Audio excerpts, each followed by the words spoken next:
Qual é o sacrifício que esta palavra está pondo diante dos nossos olhos? Nós podemos resumi-lo em 2 palavras: amor e perdão. Perdão e amor. O que agrada a Deus? Amor e perdão. Se você quer agradar a Deus, faça essas 2 coisas na sua vida: ame e perdoe. Porque o amor, o perdão também é uma expressão do amor. É impossível você amar uma pessoa, você conviver com essa pessoa sem ter que perdoá-la e sem ter que pedir perdão para ela. É impossível que 2 seres humanos convivam juntos por um bom período de tempo sem que um fira o outro, sem que um magoe o outro, porque nós somos frágeis. O pecado está em nós. Então, para amar, é indispensável o exercício do perdão. E a pessoa que não perdoa, ela impede a Deus de ajudá-la e, olha, mais ainda, impede a Deus de salvá-la. Uma pessoa que não perdoa, impede a Deus de dar a ela a salvação. Isso quer dizer que você pode viver uma vida boa, uma vida honesta, uma vida íntegra, que você pode fazer inúmeros sacrifícios e por não perdoar, ir para o inferno. É terrível ouvir uma coisa dessa, mas é a verdade. Verdade para você, mas verdade também para mim. Se eu me determinar a não perdoar, eu posso perder a minha salvação por causa disso. Jesus, ele veio nos mostrar que Deus é manso. Jesus veio nos mostrar que Deus é humilde, que Deus não acusa. Jesus veio para nos revelar que Deus acolhe o pecador, que Deus não impõe, ele convida para vir a esta assembleia. Ninguém foi obrigado. Ninguém foi arrastado, mesmo que alguém tenha insistido muito para que você viesse. Você veio porque você quis, porque se você tivesse determinado a não vir, você não teria vindo. Deus usou ou um convite pela rádio, ou um aviso no final de uma missa, ou um amigo, uma amiga que chegou assim e fez o convite. Deus usou destes meios para falar ao seu coração e trazê-lo aqui, mas o Senhor o convidou. Deus não impõe, Deus convida. Mas veja, quando se trata de amar e perdoar, no que diz respeito ao amor e o perdão, nosso Senhor não negocia, Ele não diminui o preço. Amor é dívida e perdoar é indispensável. Quando eu estava aqui em Portugal, e a Canção Nova tinha me colocado aqui como responsável da missão, eu tive a oportunidade de convidar para estar conosco aqui numa ocasião o Padre Léo. Então o Padre Léo veio. Eu vou perguntar mais uma vez só para eu ter ideia de quem eu conhecia. Quem sabe quem é o Padre Léo? Levanta a mão. Já falecido. Então você vai saber que o que eu vou contar é verdade, que era bem típico dele. O Padre Léo veio, e o Padre Léo é maravilhoso, muito engraçado, mas de um temperamento fortíssimo. E ele fez o encontro, quando tinha sido uma bênção, ficou hospedado lá na casa Nossa Senhora das Dores, e era segunda-feira de manhã, ele ia viajar, e eu pensei comigo assim, eu falei, bom, eu vou lá ao santuário, vou lá à casa Nossa Senhora das Dores, para fazer uma companhia para o Padre Léo. Porque ele é conhecido aqui em Portugal, mas não tanto quanto no Brasil. Às vezes está lá sozinho, vou fazer companhia. Mas falei, mas vou ficar quieto na minha, porque ele tem um sangue bem quente, e eu também. Se ele achar ruim, eu também vou achar. Então eu fico quietinho. Cheguei lá, o Padre Léo estava pontualíssimo, a malinha dele na mão, quietinho lá no canto. Cheguei e disse, bom dia, Padre Léo, meu amigo. Falei, bom dia. Ele, bom dia. Eu falei, o senhor descansou, dormiu bem? Descansei, Márcio, está tudo bem. Dei um abraço nele. Falei, vim aqui só para fazer companhia para o senhor. Nem respondeu, só fez... Não queria muita conversa. Nisso vem chegando uma senhora daqui da região, com a mãozinha para trás, e diz assim para ele, Padre Léo, eu vim aqui para fazer uma permuta com o senhor. Falei, nossa senhora. Ele olhou bem para ela e disse, então a senhora pode voltar pelo mesmo caminho que a senhora veio. Ela disse, não, mas é uma permuta boa. Ele falou, não tem permuta boa. Não tem permuta. nós que somos de Deus, ou a gente dá, ou a gente não dá. Esse negócio de ficar trocando, isso não gosto disso, não participo disso, não tem permuta. Ela falou, mas é uma permuta boa. Ele falou, olha, a única permuta que a palavra de Deus nos permite é o amor.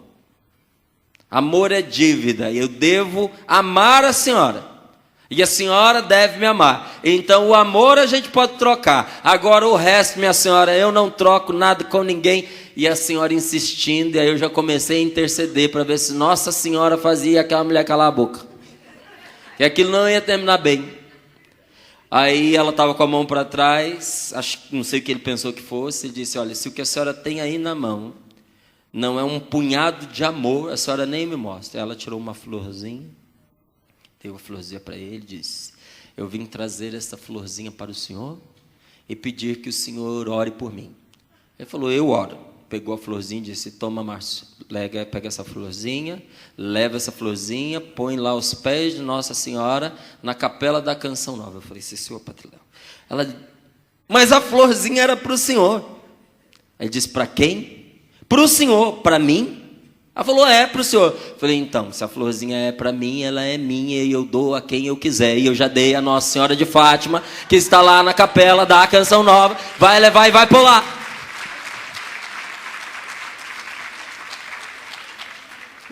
Eu já estava desesperado já. Aí ela virou, foi-se embora. Ele olhou para mim e disse assim, Flor, odeio ganhar flor.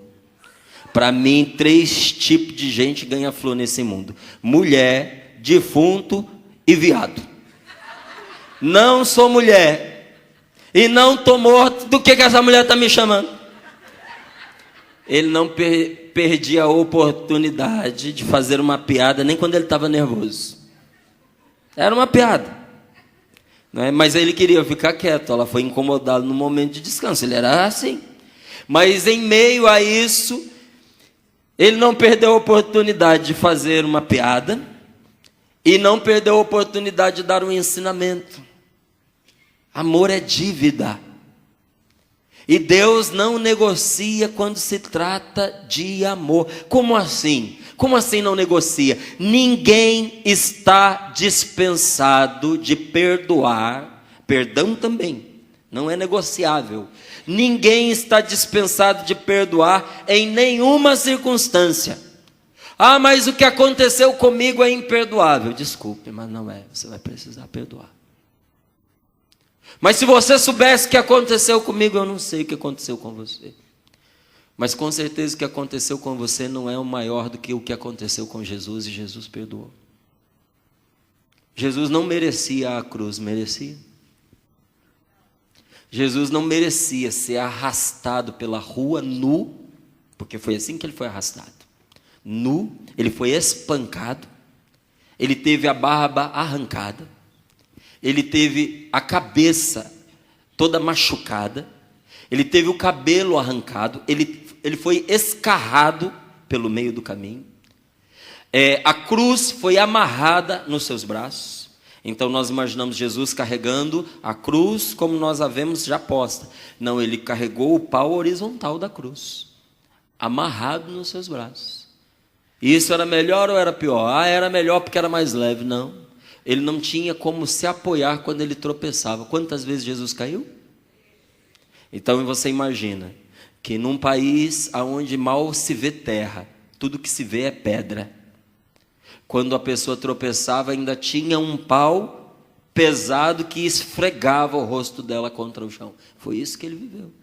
Chegando lá, cravaram numa cruz, sua mãe assistindo toda esta cena, e lá no alto, prestes a morrer, embaixo dele ainda debochava. Eu te pergunto, Jesus mereceu isso? E no entanto, qual foi a palavra que ele disse no alto da cruz? Pai, perdoa-lhes porque não sabem o que fazem. Quem errou com você, mesmo que não mereça, você precisa perdoar. E mesmo amando muito você, e justamente porque ama você, Deus não pode mudar o valor, o preço. Você precisa perdoar. Perdoar é você pôr para fora o lixo que alguém deixou em você. Você pode olhar que o que está dentro do seu coração, que você não perdoou, é lixo que alguém deixou em você. A pessoa veio e fez uma bagunça dentro do seu coração. Imagine que você chega na sua casa e entrou lá um assaltante e não só saqueou a sua casa, mas pegou o lixo do banheiro, pegou o lixo que estava fora, pegou comida estragada e sujou a sua casa inteira de propósito, um ato de vandalismo. Aí você chega na sua casa e diz assim: pois não fui eu que fiz a sujeira, eu não vou limpar.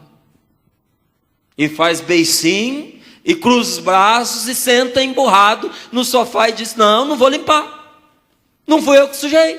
Quem não perdoa faz exatamente isso. Fica com o coração emporcalhado, faz pirraça, fica emborrado e diz: eu não vou pôr o lixo para fora, porque não fui eu que esparramei, a culpa não é minha, então vai ficar do jeito que está. Aonde que está a sujeira? Dentro de si. E quem é que sofre com isso? Contaminado com aquela sujeira toda? É você. Então nosso Senhor nos diz: perdoar é indispensável, tanto que nosso Senhor vincula a resposta da oração ao amor e o perdão. Você leu comigo: se pois tirares do teu meio toda espécie de opressão, o gesto ameaçador ou o dedo que acusa e a conversa maligna, as tuas feridas hão de sarar rapidamente. É muito importante a gente entender a palavra de Deus. A palavra de Deus não nos diz que nós não seremos feridos.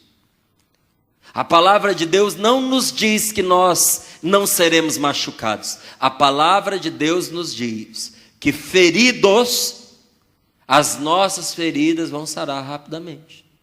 Quer dizer que você vai continuar enfrentando a vida, que você vai encontrar pessoas despreparadas para lidar consigo, que muitas vezes você vai ter que enfrentar ofensas, que você talvez tenha que passar por privações, mas que as marcas que essas circunstâncias deixarem em você, elas não permanecerão. Deus as fará sarar rapidamente, e quando o invocares, o Senhor te atenderá, e ao clamares Ele responderá: aqui estou. Mas veja, a misericórdia infinita de Deus não pode penetrar em nosso coração enquanto nós não deixarmos de acusar, de oprimir e de causar o mal com conversas malignas ao nosso próximo.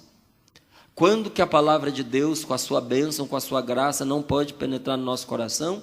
Enquanto nós não deixarmos de acusar, enquanto nós não deixarmos de oprimir, e enquanto nós não deixarmos de causar o mal com conversas malignas.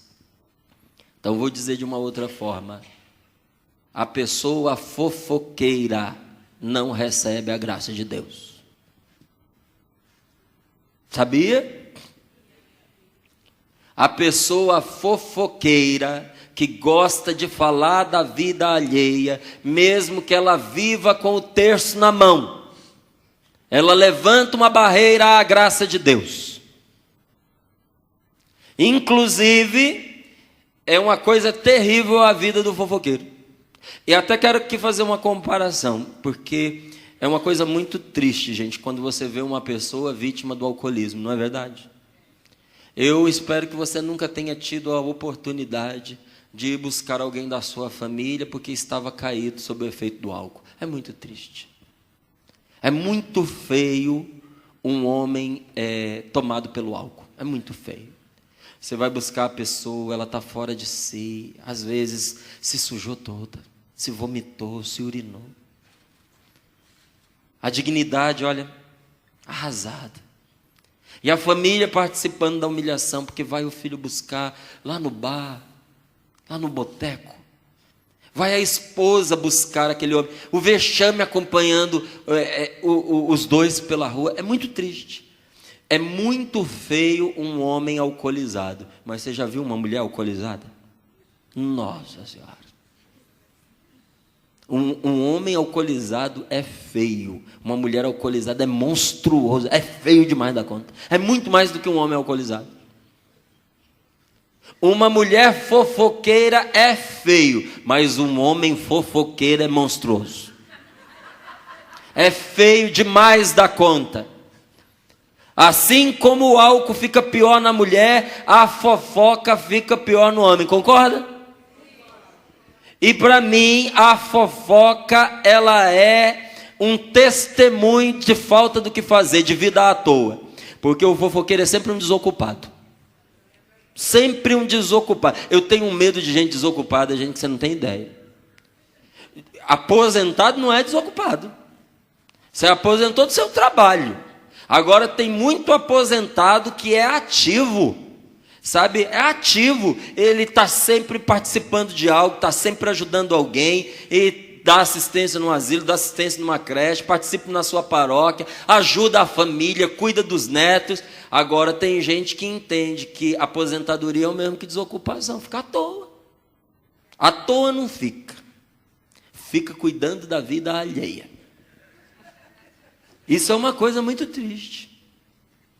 E a palavra de Deus nos diz que essas conversas que são malignas, elas são um empecilho para Deus nos ouvir. Se você não consegue controlar a sua língua, porque ela está sempre a falar da vida dos outros, dê a ela uma ocupação diferente. Vai se ocupar de uma coisa que presta. Vai se ocupar da própria vida. Gente, quem cuida da própria vida não tem tempo para cuidar da dos outros. Essa é uma verdade que eu tenho descoberto na prática. Então, olha o que a palavra de Deus vai nos ensinando. E nos revela coisas profundas, como que, por exemplo, que a falta de perdão, ela cobra um preço altíssimo, podendo levar a pessoa, inclusive, como eu lhe disse, a perder a salvação. Porque considere o seguinte, considere que se a pessoa que não se dispõe a perdoar, ela não recebe a sua cura interior, porque essa palavra falou para nós, não falou? Se você não tirar do seu meio a acusação, não tirar do seu meio a palavra maligna, e você não tirar do seu meio toda a opressão, então se você não parar de acusar, se você não parar de falar mal dos outros, e se você não parar de ser um peso na vida das pessoas, porque a opressão é um peso que a gente causa pela nossa maldade. Eu estou oprimindo porque eu sou uma pessoa doente, as pessoas têm que cuidar de mim, eu sou um peso na vida dos outros. Não, esse tipo de peso não. É aquele peso por ser uma pessoa ruim, por ser uma pessoa que não quer se melhorar. Quando eu não faço isso, as minhas feridas não saram rapidamente. De que feridas que Deus está falando? Das feridas da alma, das feridas do coração, das únicas que podem nos impedir de sermos felizes. Porque uma pessoa que tem uma ferida física, uma deficiência física, a pessoa cuida, a pessoa vai tentando reparar da melhor maneira possível. Tem gente que foi afetado fisicamente, mas a pessoa transborda alegria. Porque o coração está curado, porque o coração está em Deus. Então, de que feridas que o Senhor está nos falando? Das feridas do coração. Agora, se a pessoa ela não perdoa, ela não recebe a cura das suas feridas interiores. E se você considerar que a maior parte dos nossos pecados são causados pelos traumas que nós adquirimos no nosso passado, porque grande parte do comportamento que a gente tem é condicionado pelo que aconteceu com a gente no passado.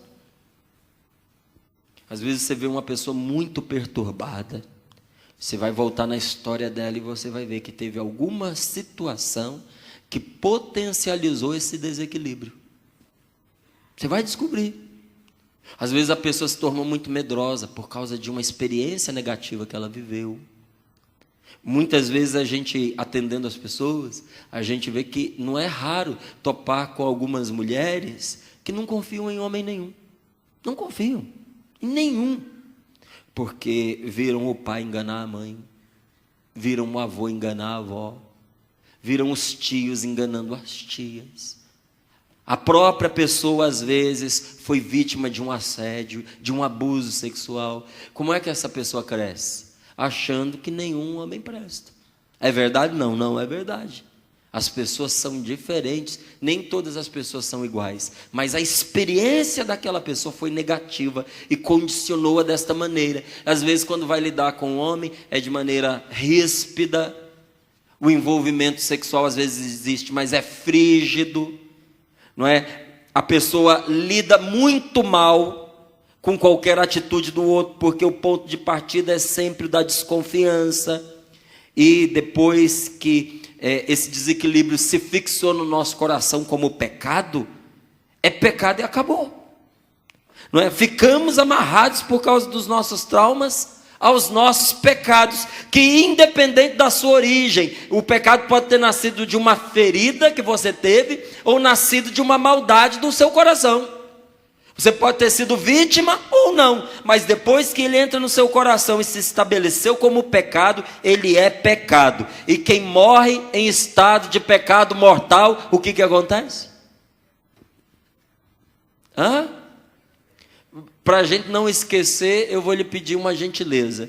Diga para essa pessoa que está sentada do seu lado, o que acontece com alguém que morre em estado de pecado mortal? Fala para ela, por favor. Desce ao inferno. A palavra de Deus e o catecismo da Igreja Católica nos alertam sobre essa realidade, que uma pessoa que morre em estado de pecado mortal, por isso que se chama pecado mortal, porque produz a morte da vida interior. A pessoa desce ao inferno.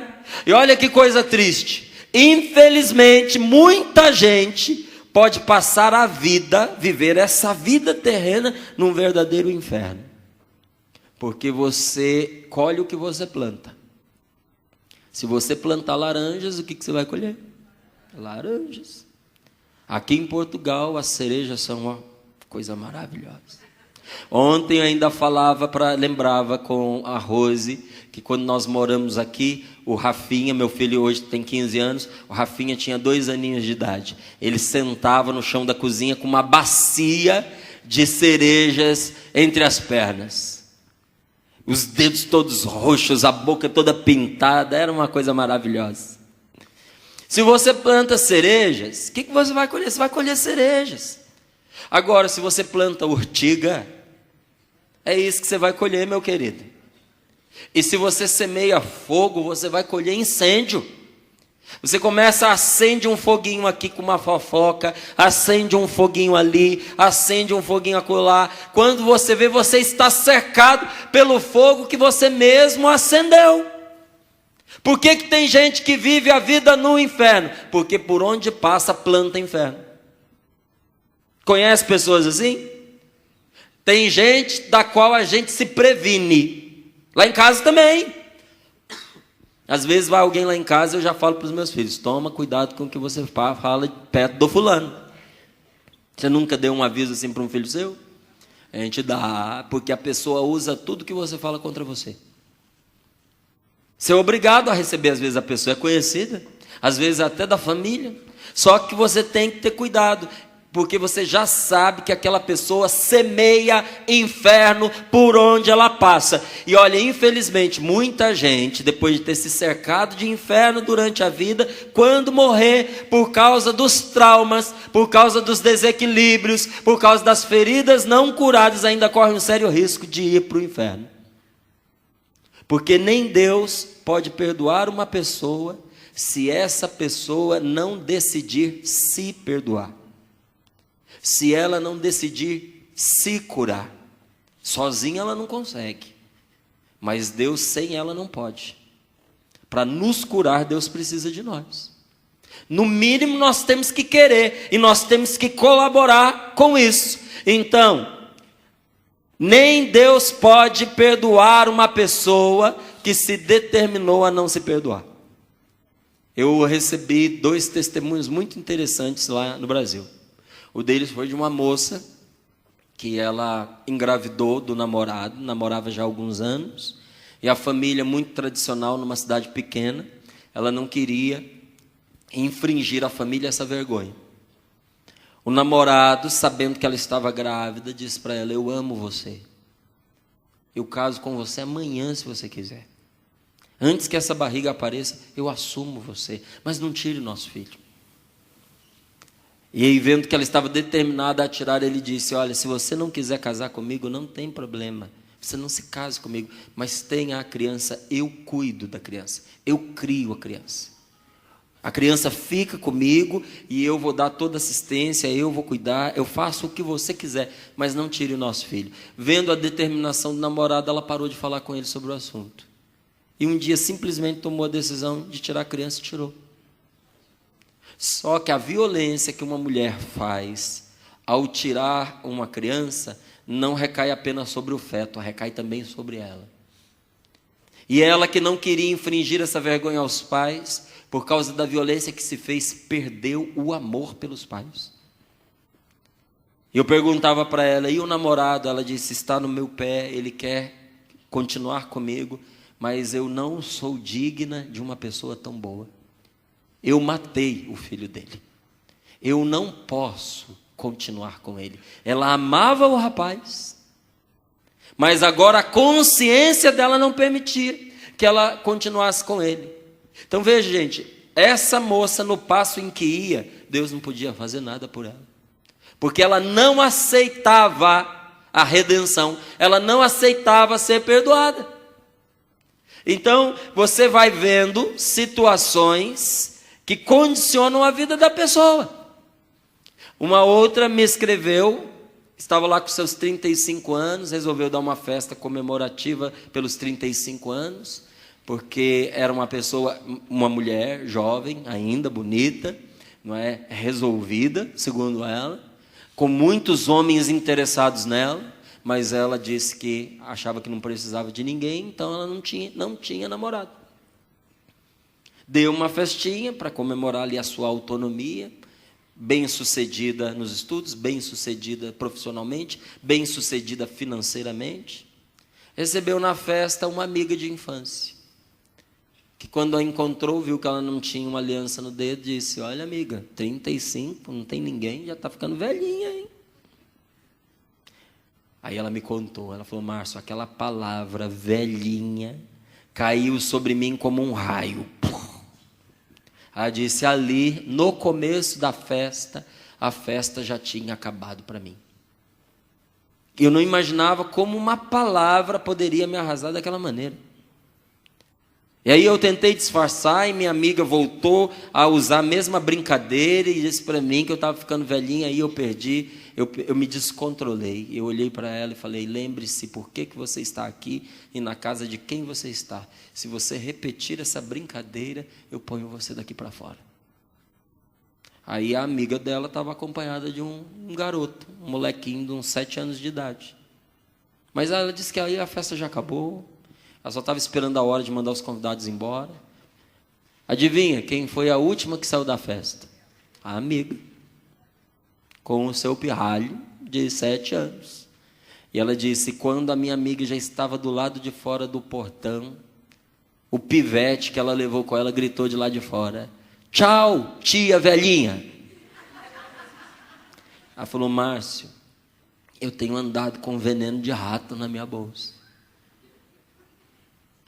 Eu estou assustada como uma coisa sem sentido me desequilibrou dessa maneira. E eu fui obrigada a olhar para dentro de mim e entender por que isso me trouxe tanto dano. Aí ela reconheceu, ela disse: eu não sou tão autônoma quanto eu pensava, eu não sou tão independente quanto eu pensava. Na verdade, me faz falta ter um companheiro. O que eu nunca quis foi assumi-lo por medo de acontecer comigo o que aconteceu com a minha mãe. Eu não queria um homem na minha vida para fazer comigo o que fez o meu pai com a minha mãe. Olha só como muitas vezes a gente põe uma roupa bonita por cima das nossas feridas. E alguém, às vezes, sem saber, porque está coberta com uma roupa, põe a mão justamente naquela parte que nós estamos magoados. Como é que Deus vai ajudar uma pessoa que não reconhece sequer o mal que carrega consigo? Por isso que é tão importante a gente se aceitar e a gente se perdoar. Você precisa se aceitar do jeito que você é. E você precisa se perdoar. O que fazer então para arrancar do nosso meio a opressão, o dedo que acusa é a palavra maligna, começando pela raiz do mal, perdoando-nos uns aos outros, como Deus nos perdoou em Cristo Jesus. Bata no seu peito e diga comigo: Jesus Cristo me perdoou. Já me perdoou de todos os meus pecados, dos meus passados, dos meus presentes e inclusive dos meus pecados futuros.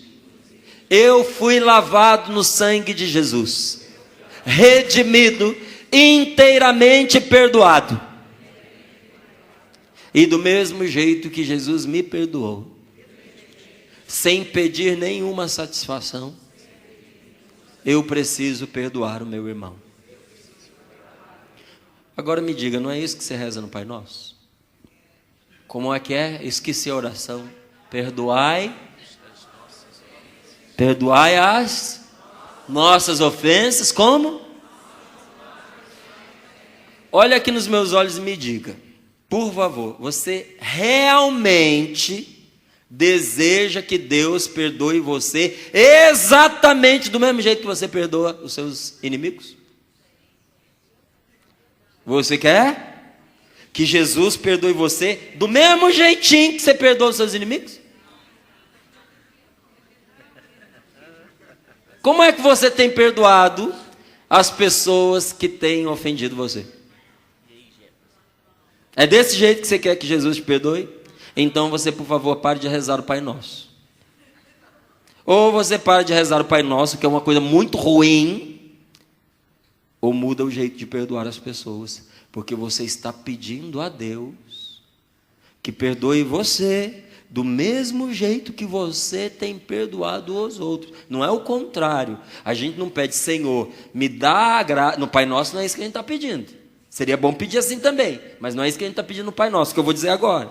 A gente não está pedindo ao Senhor: Senhor, me dá a graça de perdoar os meus inimigos assim como o Senhor me perdoa. Não é isso que a gente reza no Pai Nosso, é o contrário.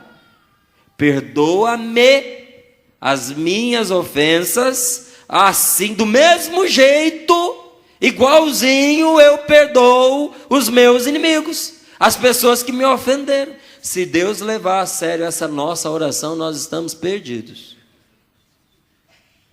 Ou nós começamos a perdoar de verdade. Jesus é o nosso modelo de perdão.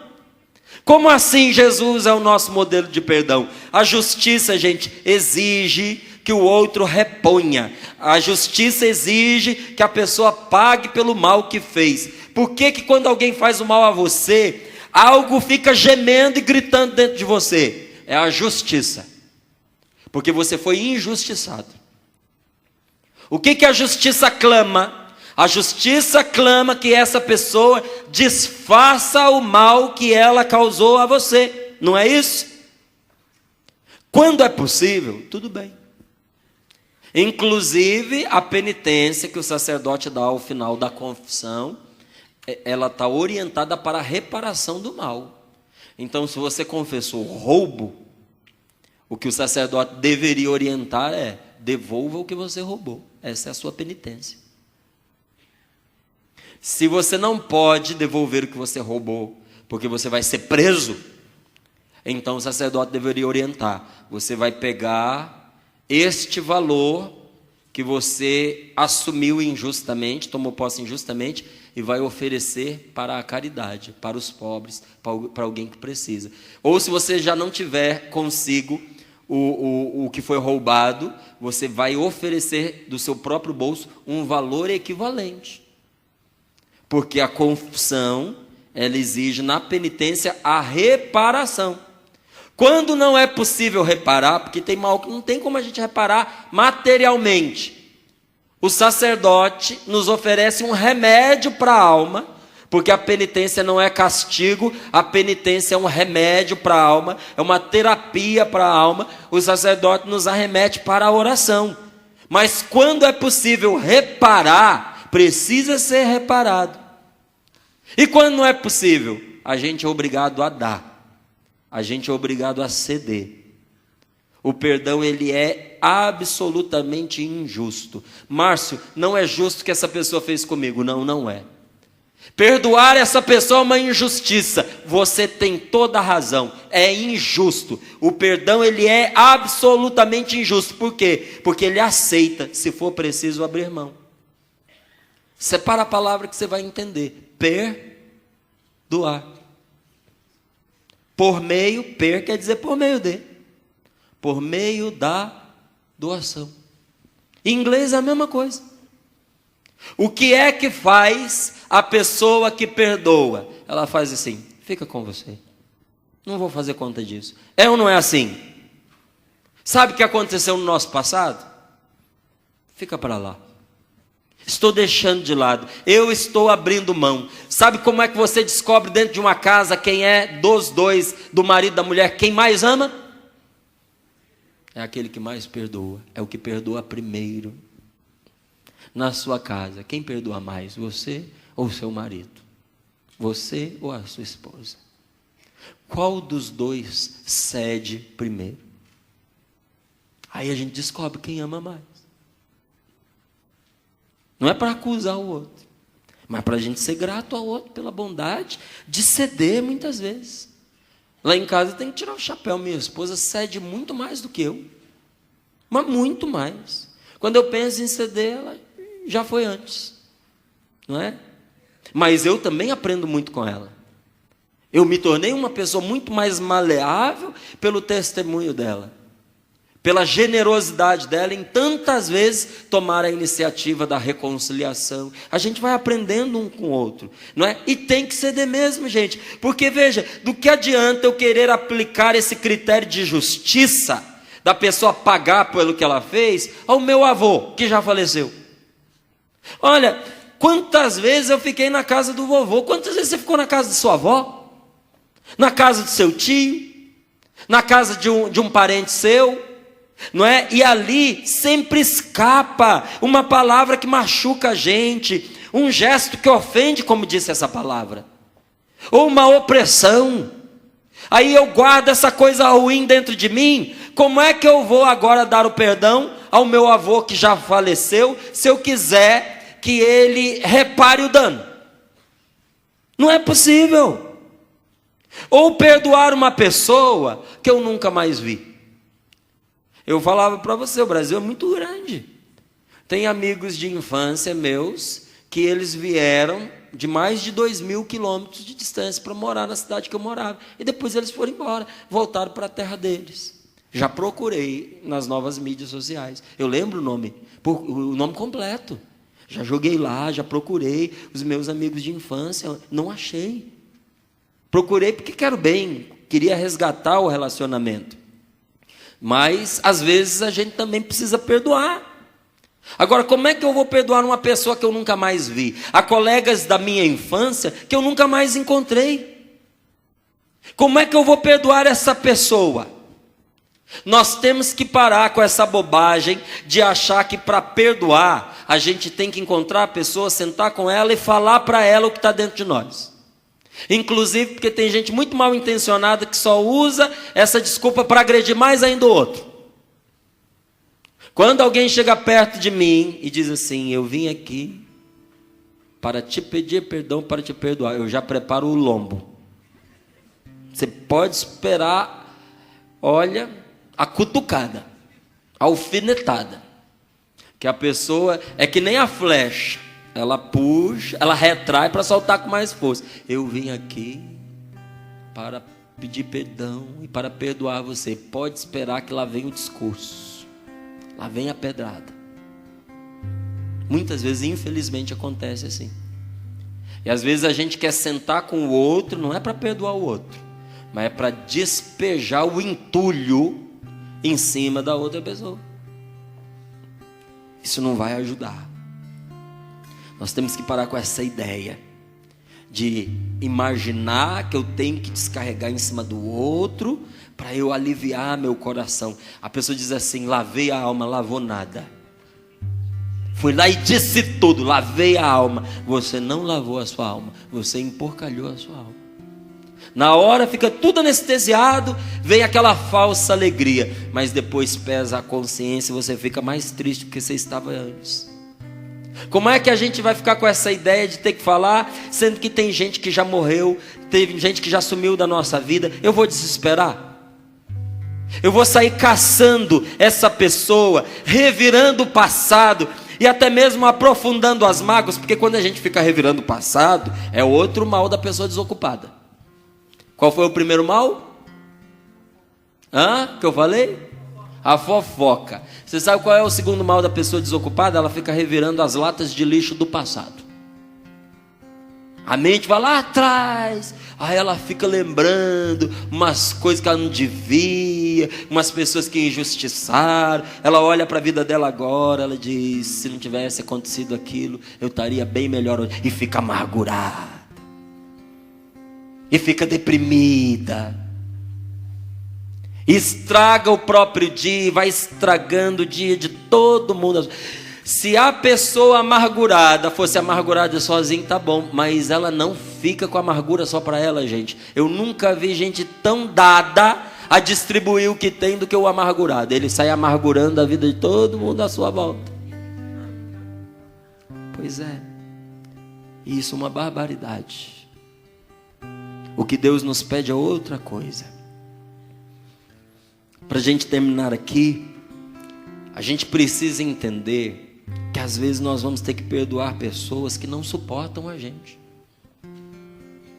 Olha para o seu lado, sentado do seu lado, dá uma olhadinha nessa pessoa. Que cor tem os olhos dela? O sorriso é bonito? Então diga para ela: lindo seu sorriso, belos seus olhos. Segura na mão dela e diz assim: que bom que você está sentado aqui do meu lado. Já sabe o nome dessa pessoa? Se não sabe, pergunta, se apresenta. Muito prazer, eu sou Márcio. Agora você diga para ela uma coisa que ela não sabe.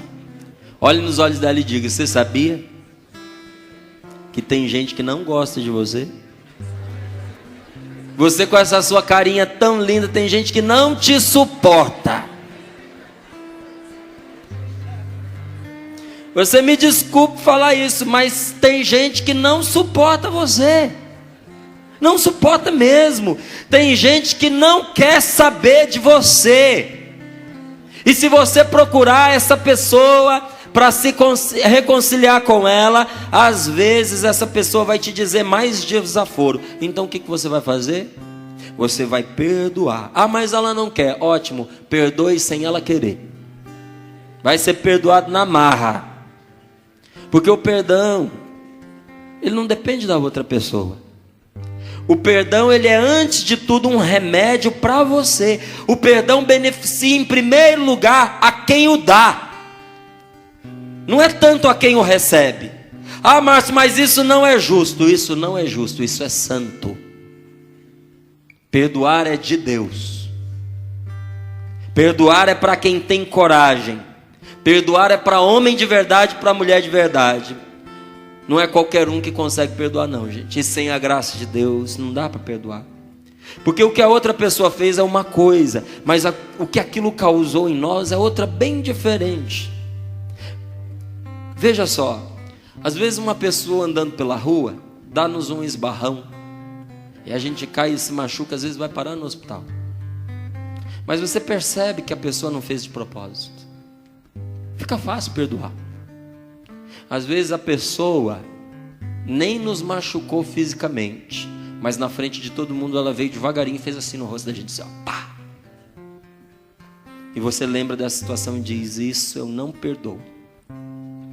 Mas peraí, o outro te mandou para o hospital, como que você perdoou? Esse mal te tocou no rosto, por que você não perdoou? Qual que é o problema? Onde é que está a diferença? Na intenção. Então veja, uma coisa é o que a pessoa fez, um tapinha no rosto, ou o esbarrão que nos destruiu. A outra foi o que a gente deixou aquilo causar no nosso coração. O que magoou você, o que feriu você, não foi o que a outra pessoa fez, mas o que você deixou que aquilo causasse em você. Por que nos feriu? Por que nos magoou? Porque nós deixamos nos magoar. O que causou trauma não foi a ofensa que o outro fez, mas o que eu deixei ela fazer em mim ao entrar no nosso coração, no meu coração. Então, em primeiro lugar, o perdão cura a mim, cura o meu coração, porque a pessoa às vezes, gente, nem sabe que nos prejudicou, nem sabe que tem que nos pedir perdão. Por isso o perdão é em primeiro lugar um remédio para o nosso coração, de quem foi ofendido, de quem foi machucado. A ferida primeira que tem que ser curada pelo perdão é a sua ferida. E isso não é egoísmo não, é o primeiro passo de uma vida nova, porque ninguém dá o que não tem. Para você perdoar, você precisa ser perdoado. Para você ajudar o outro no seu processo de cura, você também precisa ser curado. Vamos ficar de pé para nós rezarmos e pedirmos a Deus esta graça. Com as mãos sobre o seu coração, feche os seus olhos e pense na pessoa que hoje você precisa perdoar. Se você não se lembra, peça ao Espírito Santo. Jesus nos garantiu que nos seria dado o Paráclito e Ele nos recordaria todas as coisas, os ensinamentos do Senhor, mas nos faria lembrar também as coisas que na nossa vida precisam ser apresentadas diante de Deus. Então diga: Divino Espírito Santo, se eu preciso perdoar alguém nesta manhã, mostra-me, Senhor, revela-me, traz agora a minha lembrança esta pessoa. E à medida que esta pessoa for aparecendo na sua memória, vá dizendo o nome dela para Jesus. E vá dizendo a Jesus que você a perdoou. E se você não tem forças para dar o perdão, peça a Jesus a força de perdoar. Porque perdão é decisão. Diga para Jesus: Senhor, me dá a graça de perdoar esta pessoa que tanto me custa. A pessoa não merece ser perdoada? Ótimo, perdoa, porque você merece perdoar. Você não pode continuar com essa ferida interior aberta, sangrando, com essa chaga no seu coração, não.